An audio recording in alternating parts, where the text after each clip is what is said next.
Well, good morning, good afternoon, good evening, wherever you are. Welcome back to the Family EV podcast. I'm John, your regular EV dad, and with me, as ever, is Joe from JKEV. How have you been doing? Surviving. How are you doing, my friend? Doing pretty well. Winter is coming. What was that? I'm sorry, I apologize. I spoke over you. We are edging towards the end of fall around here. Winter is coming. So hopefully some winter testing for the ID4 is in the future. Yes, I'm looking forward to testing the ID4 in winter with the conditions. I'm wondering how it will perform at 54 degrees. You see what I did there? You see what I did there, people? Yeah. I'm from California. That's why you hate us. That's why you love us. That's why you hate us. The California with the British accent. It'll be interesting to see. You know what? When you feel it really good. So, are you going to be winter? Let's. This wasn't on the thing we were going to talk about, but will you be winter tiring? I'm trying not to, but I might be convinced into it. Once we get the first dusting of snow, I want to see how it performs, and I might be speeding over to the local tire shop quickly. Because they are all season tires. We'll come back to that in a minute. One of the things I want to talk about is tires today, so we'll come back to that when we come back to the VW section. But yeah, we got a couple of things to talk about today. Should be a quick show, which is what I normally say before it turns into a 1-hour rant. But last week was a quick show, Joe, and that was edited down to an hour. Dear God. Anywho, so hey, if you haven't subscribed, please do. It's on the channel on YouTube, and also you can download this from your favorite podcast area. And interesting, and I don't know how this is going to work, but the anchor link which I put out on the Tweetyverse and in the YouTube community post, you'll be able to watch this on Spotify as a video, I think. Definitely on Anchor, but also Spotify. We'll see. I got to play with that, but we were blessed into their new video system this week. So, and I haven't decided whether I'm going to put the old videos up or not, because I'd have to find them because they're on 3 different computers. So anyway, we'll come to that. All right, Joe, let's, in no particular order, let's talk about, what do you want? You want to go with a bit of EVgo and General Motors? Yeah, that kind of all ties together with the new infrastructure bill that got passed. It's so yeah, this week, all rancor and everything aside, the bipartisan bill was signed, which does include a sizable amount of money for development of high-powered and regular charging across the United States to further electrify our transportation system, which can only be a good thing. And well, it's not necessarily anything to do with that. EVgo announced that its agreement with General Motors has been expanded. And a couple of first of all, before I go into this, Joe, because I got a couple of takeaways. Anything from you? I haven't looked at the full plan yet. I'm interested to see, is this going to, because EVgo currently is just localized chargers throughout the country, but you can't use them to really get anywhere. So I'm kind of interested in seeing, will this kind of chart across the country similar to how Electrify America did, or is this still their similar plan of kind of apartment complexes and shopping malls, etc.? Well, that is to be. The boosted build includes 500 additional chargers for a total of 32,500. 3,250 in 52 metropolitan markets. The key phrase I think there is metropolitan markets, because look, in California we have no shortage of urban chargers. I would say also pretty dense, all the way up the West Coast and up the East Coast. It's in the middle of the country, which needs these things. And it is telling that, according to the company, stations that are part of the program already installed include Georgia, Florida, Pennsylvania, Colorado, North Carolina. In future, the program will include Alabama, Wisconsin, Kentucky, Michigan, Ohio, and Texas. So, they clearly are building it out. There's a lot of things that aren't in here, which is telling. I mean, are we talking about? We've talked about this, I think, on the podcast, and if not on one of our, one of the collaborations. EVgo has very few what I would call high power, i.e., in excess of 50 kilowatt chargers. They have a handful of hundreds dotted around. So, right, I kind of see that here. They're saying 500 high powered, but what is there? They haven't defined what they mean by that. Well, if you go into their app, they define high power as 50 kilowatts. So we will yeah. see. We will see what that looks like. But it's interesting, and it does. This is a counterweight for GM working with them, as opposed to VW and Ford and everybody else working with Electrify America. And choice has to be a good thing. The Standard Oil Company was one of the first petrol station retail, and they created oil. They did the distillation, fractional distillation, distillery, and retail sale, and they had to be brokered up. So it's good to be creating some competition in what is a developing market. It's good to see. It really is. Of course, one of the GM isn't the only manufacturer bringing cars to market. It's Rivian week. In fact, today, as we record this, Rivian IPO'd today, and let's just see what I know we said we wouldn't look at what's going on while we were on the call, not least because my Mac is dying right now. In fact, let me just shut down a handful of apps in the background. Right. So Rivian estimates they want to deliver 1 million vehicles a year by 2030, which is still quite a long ways away. And obviously the elephant in the room would be Tesla. That's pretty much almost at that capacity pretty soon. Well, they will. Yeah, Tesla will be. Let's say, I'm guessing. Let's give some. Certainly by early summer next year, they were at what half. Well, I mean, they'll be at 1 million probably over the fiscal year, over the full year, between Fremont and Shanghai, and then with Berlin and Texas coming on stream next year, that'll be.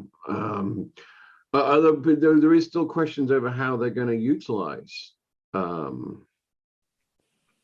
Texas. We know that the Cybertruck will come through Texas. We know the Model Y will come through Texas because we've seen some aerial shots that show test castings and things like that from the Gigapress. I have to assume, and this is just my inner geek thinking here, that they're going to continue to make the Model 3 in Fremont, but they will transition the Gigapresses in Fremont to make Model 3 castings, because they're still all being punched up and welded together, which is much more expensive, and all those things. So I assume I think that eventually it would make sense to bring the Model 3 up to speed with how the Model Y will be produced. And I think that kind of leaves Fremont to finally be open for the Roadster from years ago, or whatever, any sort of more specialized builds that aren't necessarily high production, high volume. Like the Model S and the Model X, absolutely. Yeah. That won't be moving. No, it's Rivian peaked at 116. It's running at 100 right now. It IPO'd at 80 if you were lucky enough to get any shares, 70 or 80. They raised $11.9 billion. So that's a sizable chunk of money to tide them through. So we will see. But congratulations to Rivian on doing that. Let's hope this is the start of a good thing. Now they're delivering vehicles as well. Let's talk about, as we mentioned, Tesla. Let's talk about that for a second. So this is Jay Leno documented the Plaid quarter-mile speed this past week, and I only mention this because I'm likely to see Jay Leno at the weekend. So shameless plug. Absolutely shameless. I am heading down to his club after I performed at Ha-Ha's in Hollywood on Saturday. So kind of a little tradition. Myself and Dave Pursuit, who's on the show. He's known Jay for a couple of times. I think he's actually appeared on Jay Leno's show, not the car one, on the talk show. Yeah, if you haven't got tickets for this weekend, shows in Salt Lake on Friday at Wise Guys, Saturday at Ha-Ha's, and Sunday at the American Comedy Company. Did you imagine when we started this podcast that you'd actually be sharing this podcast with a comedian pimping his tickets for shows? Did that ever cross your mind, or did you think it was just about electric cars? It was supposed to be about electric cars, but it was only supposed to be a couple episodes, so I think all the rules have been broken at this point. Hey, let's talk about Austin, because I was in Austin. I think I've already talked about that plenty enough, being on Kiltony, and that was awesome. But I'm going to be on Kiltony again in April, and we haven't worked out what this is going to look like yet. But you and I will both be at Fully Charged in Austin. Yep, that is the plan. I'm not sure if I'm flying or if I'm going to turn it into an ID4 road trip, but one of those two options. Well, I made it quite clear. I would love to drive, but I don't have that kind of time. So I am going to fly.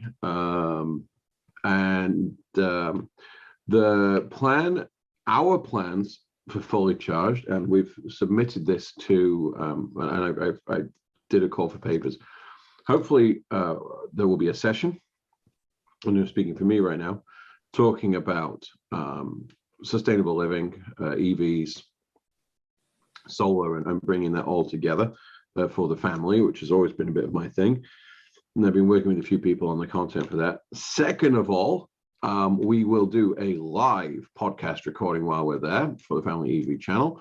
And I hope to have a number of people on that, people you know, and we'll do that as a sort of a panel. And so we're working on that, and we're going to talk more about that when we see each other in a few weeks in Pasadena, because some of the people that we want to do with that will be on that. So we'll talk. Just giving them a heads up that the big British guy is coming. It's easy to say no to me on a DM, but all 300 pounds of video in front of you, you will commit. And then, yeah, we're looking forward to that. It's gonna be good. And I've already have an invitation to do Red Band's show on the Thursday night, the Secret Show, and Kiltony on the Monday. So if you're thinking of coming, I can tell you right now, Austin is an amazing place. It's changed so much in the past 3 years. It just blown away. I'm really looking forward to it. So we will have fun there, my friend. I assure you. I absolutely assure you. Now then, we mentioned EVgo. Let me talk about Electrify America for a second. So first of all, we do want your nominations for best, worst, and weirdest chargers across North America. So I've had a few people message me, a few people reply to tweets and social media. Keep those coming. We will publish a full list, a poll, as it were, in coming weeks, and we will announce the winners and or losers of that for our Christmas episode. So it'll run for a little while. We'll announce it Thanksgiving week, the nominations, and we'll announce the winners and losers for the Christmas show, as it were. But in the spirit of our last, no, it's not our last one, the normal podcast. So we talked about what is normal. I did actually I got back from Austin. My normal isn't everybody's normal. My car had been charging at San Francisco Airport for the 3 or 4 days I was away. And when I then drove home, which is some 35 miles, I then drove up to Napa, which is some 80 miles. And then I drove back down to Vallejo, which is some 15 miles, and then went back to Napa, and then we're going to come home. So I needed to do a deep-ish charge from sort of 20 to 65, 70%, so that a friend of mine, actually my dog sitter technically, Neil, could bring the car home so I could drive out our white van with all the dogs in it back from the dog show in Vallejo.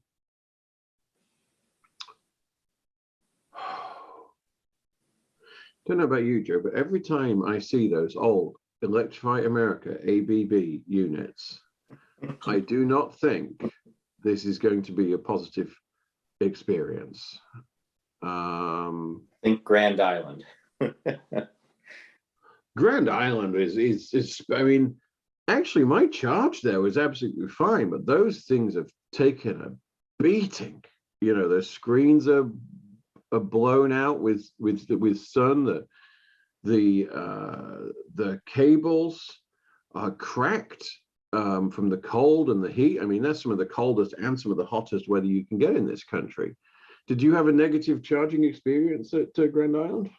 I've had a couple buggy experiences throughout Nebraska on all those units. It seems to be hit or miss. It's definitely a lot of charger hopping within the bank.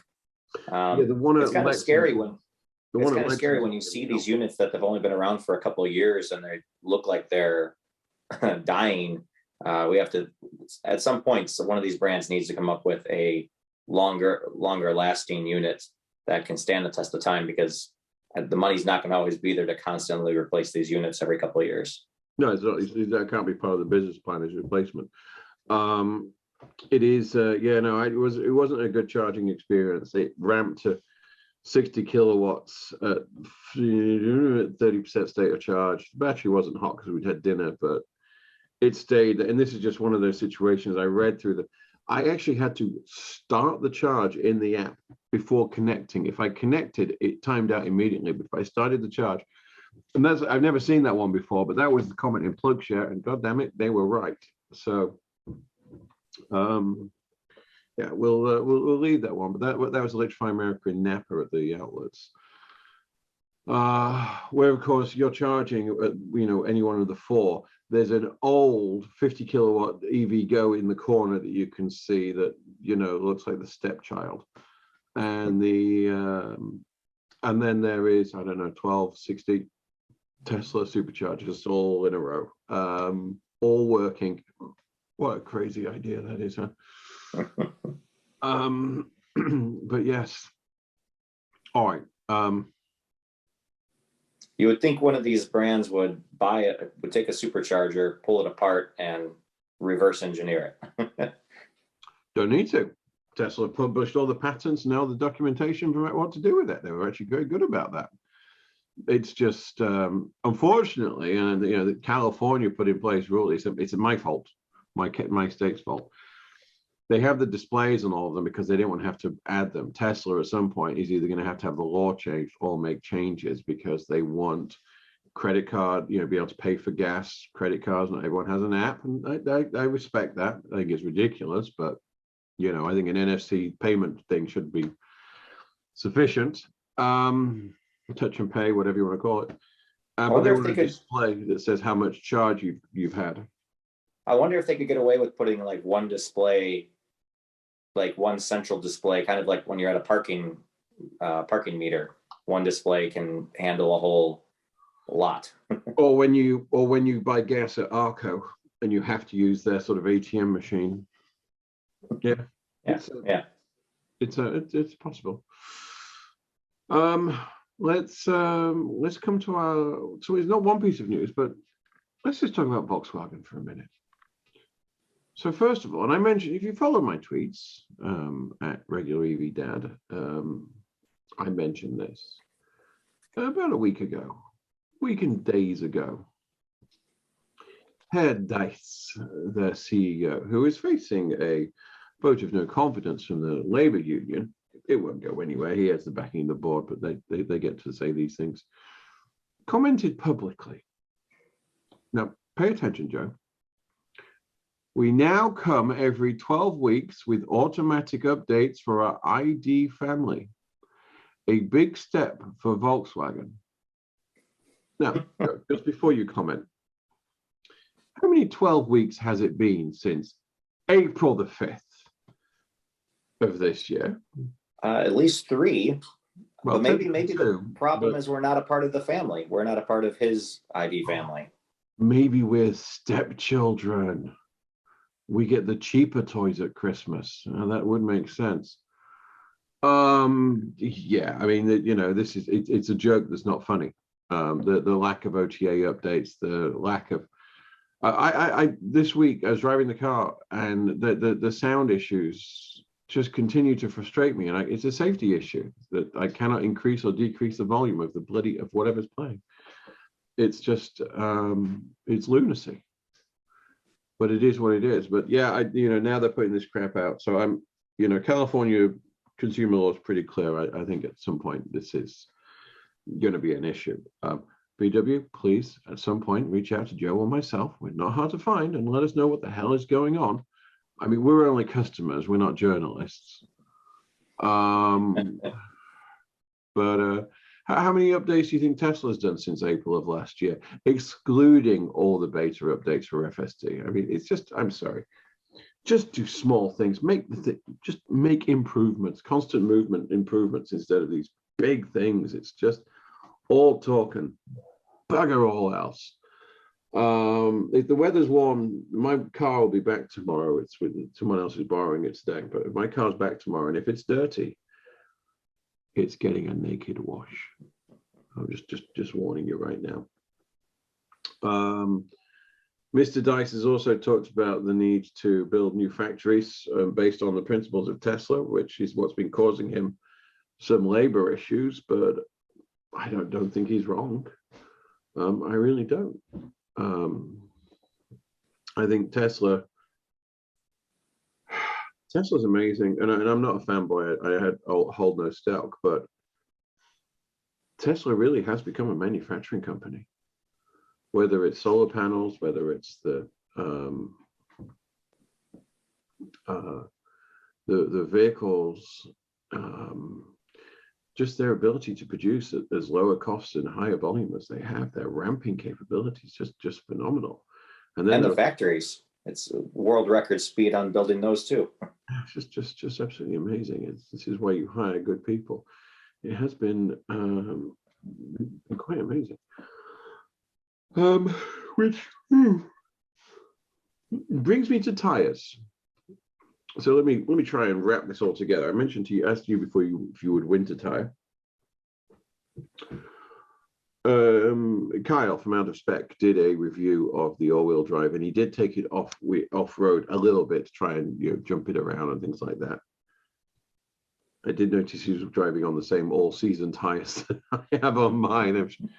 Maybe not the best thing for grip in there, but I have been asked by a number of viewers and listeners about tires. You and I have got more miles than most on our vehicles at this point. And so let me just say this to the OEM, the tire manufacturers. We would like to test your tires. We would like to actually do some independent testing. We have decibel meters. We have the ability to gauge grip and the like. And people want to know if they should stick with the tires that it come with or look at other options. And we would like to know that as well. So if you have an interest in being part of the podcast and or channels, then please get in touch. I'll pimp you on social media, and if you want to work with us, then we'd like to work with you. And other than comedy stuff, Joe, anything else from you? Oh, just looking forward to Pasadena here in a few weeks. So yeah, we'll let people know what's going on there in as soon as we can. But there will be a podcast recording, so we may miss a week. we'll try and record next week. The Thanksgiving week, I'm actually going to be going to Phoenix as a family thing, not taking the ID4, we're taking the Transit because we wanted to take the ID4, but we didn't. We wanted to take the ID4, but it wasn't. Mrs. Garside wasn't feeling it for a 14-hour journey with the kid, with 2 dogs, and the father-in-law. I still think she's wrong, but maybe a software update could change her mind. only in her.